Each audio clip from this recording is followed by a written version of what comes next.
Welcome to my YouTube channel study world AP. आज class 10th की subject physics से objective question जो कि 50 हैं, जो कि आपके बिहार बोर्ड के लिए काफ़ी महत्वपूर्ण है। तो चलिए वीडियो को तुरंत स्टार्ट करते हैं। तो फर्स्ट क्वेश्चन है, किसी कोलाइडीय विलयन में निलंबित कणों से प्रकाश के प्रकीर्णन को कहा जाता है। तो किसी कोलाइडीय विलयन में निलंबित कणों से प्रकाश के प्रकीर्णन को टिंडल प्रभाव कहा जाता है, यानी कि सी होगा टिंडल प्रभाव। स्पेक्ट्रम प्राप्त करने के लिए किसका उपयोग होता है? उत्तल दर्पण, अवतल दर्पण, प्रिज्म, समतल दर्पण। तो स्पेक्ट्रम प्राप्त करने के लिए प्रिज्म का उपयोग होता है, यानी कि प्रिज्म सी। दाढ़ी बनाने में कौन सा दर्पण का प्रयोग होता है? दाढ़ी बनाने में अवतल दर्पण का प्रयोग होता है। आप याद कर लीजिएगा बढ़िया से, मैं आपको टिक लगाते जा रहा हूँ। किसी माध्यम में के अपवर्तनांक का मान क्या होता है? किसी माध्यम के अपवर्तनांक का मान होता है क्या? First A sine i by sine r. Spectrum में किस रंग के किरण का झुकाव अधिक होता है? तो स्पेक्ट्रम में बैंगनी रंग के किरण का झुकाव सबसे अधिक होता है, बैंगनी।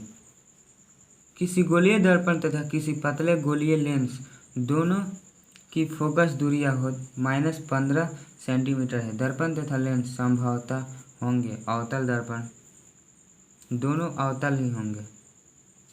दर्पण भी अवतल होगा और लेंस भी अवतल ही होगा, यानी कि ए होगा, क्योंकि अवतल दर्पण में ही माइनस में दूरियां होती है, आप लोग जानते हैं। किसी दर्पण से आप चाहे कितनी ही दूरी पर खड़े हों, आपका प्रतिबिंब सदैव सीधा प्रतीत होता है। वह दर्पण होगा केवल, तो केवल सिर्फ समतल दर्पण होगा, यानी कि ए ही होगा। किस दर्पण से हमेशा वस्तु से छोटा प्रतिबिंब बनता है? उत्तल दर्पण से हमेशा वस्तु से छोटा प्रतिबिंब बनता है। -4D क्षमता वाले अवतल लेंस की फोकस दूरी होगी, -4D क्षमता वाले अवतल लेंस की फोकस दूरी होगी 25 सेंटीमीटर, क्योंकि लेंस की क्षमता का सूत्र होता है 1/f, यानी फोकस दूरी -4D दिया है, यानी कि 1/4D। तो ये वो मीटर में दिया रहता है, उसको मीटर को सेंटीमीटर बदलने के लिए 100, यानी कि ऐसे होगा 100/4, कटाएंगे तो 25 cm होगा। तो आप ध्यान रखना। प्रकाश के परावर्तन के कितने नियम हैं? प्रकाश के परावर्तन के 2 नियम हैं, आपको शायद मालूम होना चाहिए। आपतन कर परावर्तन के बराबर होता है यथापतित किरण परावर्तित किरण तथा आपतन पर डाला गया अवलंब तीनों एक ही तल में होते हैं। नेक्स्ट क्वेश्चन, निर्गत किरण एवं अभिलंब के बीच के कोण को कहते हैं। निर्गत किरण और अभिलंब के बीच के कोण को निर्गत कोण कहते हैं। आपतित किरण एवं अभिलंब के बीच के कोण को क्या कहते हैं? आपतन कोण कहते हैं। परावर्तन के नियम सब जानते होंगे, आपतन कोण और परावर्तन कोण दोनों बराबर होता है, तो सब याद करना होगा अपने बोर्ड के लिए। जब प्रकाश की किरण हवा से कांच में प्रवेश करती है तो वह मुड़ जाती है, अभिलंब की ओर मुड़ जाती है, यानी कि अभिलंब की ओर मुड़ जाती है, अभिलंब के निकट मुड़ जाती है। जब किरण हवा से कांच में प्रवेश करती है, यानी विरल माध्यम से सघन माध्यम में प्रवेश करती है, तो वह अभिलंब की ओर मुड़ जाती है। प्रकाश का वर्ण विक्षेपण किस उपकरण से होता है? प्रकाश का वर्ण विक्षेपण प्रिज्म से होता है, प्रिज्म। दृश्य प्रकाश में किस रंग का तरंगदैर्ध्य सबसे अधिक होता है? तो इसमें लाल होगा, लाल रंग का तरंगदैर्ध्य सबसे अधिक होता है। साइड मिरर के रूप में प्रयुक्त होता है, साइड मिरर के रूप में प्रयुक्त होता है अवतल दर्पण का। इंद्रधनुष का बनना किस परिघटना पर आधारित है? इंद्रधनुष का बनना किस परिघटना पर आधारित है? तो इंद्रधनुष का बनना प्रकाश का वर्ण विक्षेपण पर आधारित है। किसी उत्तल लेंस का फोकसांतर 50 सेंटीमीटर हो तो उसकी क्षमता होगी, किसी उत्तल लेंस का फोकसांतर 50 सेंटीमीटर है तो उसकी क्षमता होगी -2D। किसी दर्पण से वस्तु को कहीं भी रखने से वस्तु के बराबर आकार का सीधा प्रतिबिंब बनता है, तो दर्पण होगा समतल। उत्तल लेंस से 4 अपवर्तित किरणों को दर्शाया गया है, इनमें कौन गलत है? तो इसमें आप देख रहे हैं इस चित्र में टोटली सही है, लेकिन ये जो है यहाँ से मुड़ा है, जो कि यहाँ से मुड़ना चाहिए। तो ये नंबर जो है ये वाला गलत है, बाकी सब सही है। अवतल लेंस का आवर्धन m बराबर होता है u/v फर्स्ट, जो कि माइनस में रहता है, -u/v।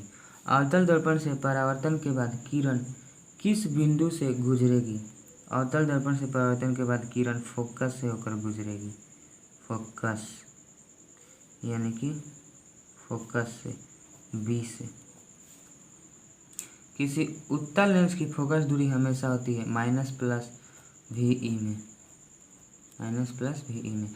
किसी गोलीय दर्पण की वक्रता त्रिज्या 50 सेंटीमीटर है, तो फोकस दूरी क्या होगी? किसी गोलीय दर्पण की वक्रता त्रिज्या 50 सेंटीमीटर है, तो फोकस दूरी क्या होगी? हम जानते हैं कि F = R/2, यदि 50 सेंटीमीटर है तो यानी R/2 50/2 यानी कि 25 सेंटीमीटर। निम्न में से कौन सा पदार्थ लेंस बनाने के लिए प्रयुक्त नहीं किया जाता है? कांच का प्रयोग किया जाता है, जल का भी होता है, प्लास्टिक का भी होता है, लेकिन मिट्टी का नहीं होता है, इसलिए ये होगा। किसी शब्दकोश डिक्शनरी में पाए गए छोटे अक्षरों को पढ़ते समय आप निम्न में से कौन सा लेंस पसंद करेंगे? तो आप 5 सेंटीमीटर फोकस दूरी का एक उत्तल लेंस का प्रयोग करेंगे, जो कि ये बड़ा बड़ा दिखाई देता है इससे। सी, गोलीय दर्पण की वक्रता त्रिज्या 40 सेंटीमीटर हो तो फोकस दूरी क्या होगी? किसी गोलीय दर्पण की वक्रता त्रिज्या 40 सेंटीमीटर हो तो फोकस दूरी क्या होगी? R/2 यानी कि 20 सेंटीमीटर होगी। मोटरगाड़ी के चालक के सामने सामान्यतः लगा रहता है उत्तल दर्पण। आत्मदीप्त वस्तुएं होती है जो स्वयं प्रकाश को उत्सर्जित करे, उसे आत्मदीप्त वस्तुएं कहा जाता है। उत्तल दर्पण द्वारा प्रतिबिंब होता है सीधा एवं छोटा। सी, यदि किसी समतल दर्पण 4 डिग्री कोण से घुमा दिया जाए तो परावर्तित किरण घूम जाती है 8 डिग्री, दुगुना घूमती है समतल दर्पण में, हमेशा याद रखना। समतल दर्पण के द्वारा बने वस्तुओं के प्रतिबिंब होते हैं काल्पनिक होते हैं। नेक्स्ट क्वेश्चन, एक आदमी जो कि 1.5 मीटर का है उसको अपना प्रतिबिंब देखने के लिए समतल दर्पण की लंबाई होनी चाहिए 0.75 मीटर, समतल दर्पण की लंबाई होनी चाहिए। समतल दर्पण MN पर AB एक आपतित प्रकाश किरण है, आपतन कोण का मान होगा, यानी कि आपतित प्रकाश की किरण का मान है कितना? इसमें इधर जो है इधर का एंगल 40 डिग्री है, यानी कि यहाँ से यहाँ तक 90 डिग्री का होता है, तो 90 डिग्री में से 40 डिग्री घटा देंगे, 90 डिग्री में से 40 डिग्री घटाएंगे तो क्या होगा? 50 डिग्री। तो हमारा आंसर होगा सी, 50 डिग्री। यदि एक छोटे द्वारक वाले अवतल दर्पण की वक्रता त्रिज्या 50 सेंटीमीटर हो तो फोकस दूरी क्या होगी? तो R/2 यानी कि 25 सेंटीमीटर होगी। वही क्वेश्चन।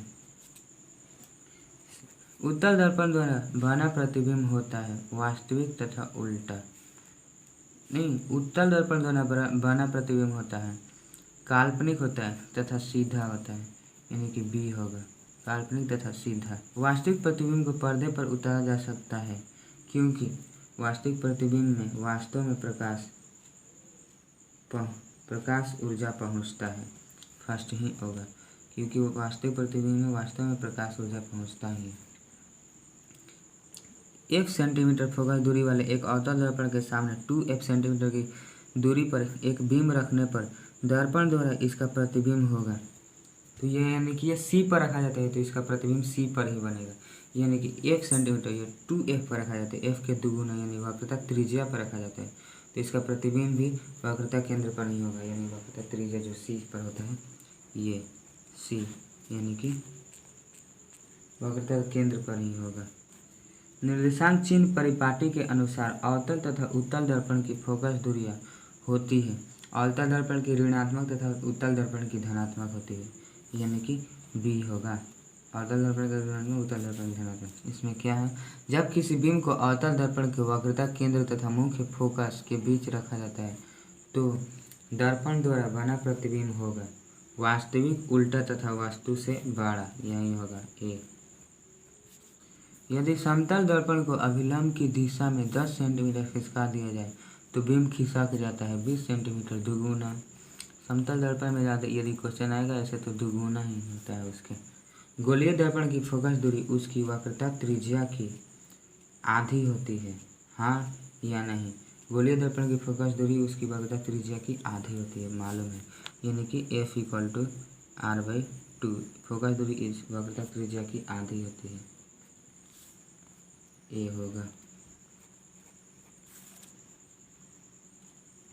गोलीय दर्पण की वक्रता त्रिज्या उसकी फोकस दूरी की दुगुनी होती है। गोलीय दर्पण की वक्रता त्रिज्या उसकी फोकस दूरी की दुगुनी, यानी कि इसको उल्टा करेंगे तो R = 2F, यानी कि दुगुनी होती है। गोलीय दर्पण में फोकसांतर एवं वक्रता त्रिज्या के बीच संबंध होता है F = R/2।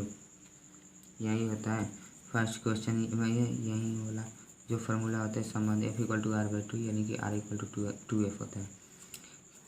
नेक्स्ट क्वेश्चन, किस दर्पण से वस्तु का बड़ा प्रतिबिंब बनता है? किस दर्पण से वस्तु का बड़ा प्रतिबिंब बनता है? अवतल दर्पण से वस्तु का बड़ा प्रतिबिंब बनता है। किसी बिंब का अवतल दर्पण द्वारा बना प्रतिबिंब आभासी, सीधा तथा बिंब से बड़ा पाया जाता है तो वस्तु कहाँ पे स्थित होगा? F तथा C के बीच, दूसरा F पर, तीसरा F तथा P के बीच, यहीं पे स्थित होगा, तभी तो वे बिंब बड़ा दिखाई देगा, आभासी, सीधा और बड़ा। यानी कि फोकस और मुख्य बिंदु के बीच, मध्य बिंदु के बीच किसी बिंब का वास्तविक तथा समान साइज का प्रतिबिंब प्राप्त करने के लिए बिंब को उत्तल लेंस के सामने कहाँ रखेंगे? फोकस की दुगुनी दूरी पर रखेंगे, तब जाकर वास्तविक तथा समान साइज का प्रतिबिंब प्राप्त करने होता है। एक उत्तल लेंस होता है C, किनारों की अपेक्षा बीच में मोटा होता है, आप जानते ही होंगे। ऐसे दर्शाया जाता है उत्तल लेंस को, जो किनारों की अपेक्षा बीच में मोटा होता है। आवर्धन का सूत्र क्या होता है? आवर्धन का सूत्र होता है M = -V/U, यानी कि -V/U ए। तो प्लीज़ दोस्तों हमारे चैनल को सब्सक्राइब कर दीजिए। ऐसे ही ऑब्जेक्टिव एंड और भी अलग से स्टडी प्राप्त करने के लिए आप हमारे चैनल को सब्सक्राइब कर दीजिए। और हाँ दोस्तों, मैं जो भी ऑब्जेक्टिव डाल रहा हूँ, यदि आप इसे देख रहे हैं तो आपको पूरा याद रहना चाहिए। अगर आप बिहार बोर्ड मैट्रिक एग्ज़ाम देना चाहते हैं तो टोटल आपको याद रहना चाहिए। मैं ऐसे ही हमेशा ऑब्जेक्टिव डालते रहूँगा जब तक हमारा पूरा सिलेबस कंप्लीट ना हो जाए। ये मैट्रिक का ये पूरा ऑब्जेक्टिव आपके पास डालता रहूँगा और आपको टोटली याद करना ज़रूरी है ईमानदारी से। उसके बाद ही आप नेक्स्ट वीडियो को देखिएगा। तब तक के लिए कीप स्टडी, हमारे चैनल को सब्सक्राइब कर दीजिए। तब तक के लिए कीप स्टडी, धन्यवाद।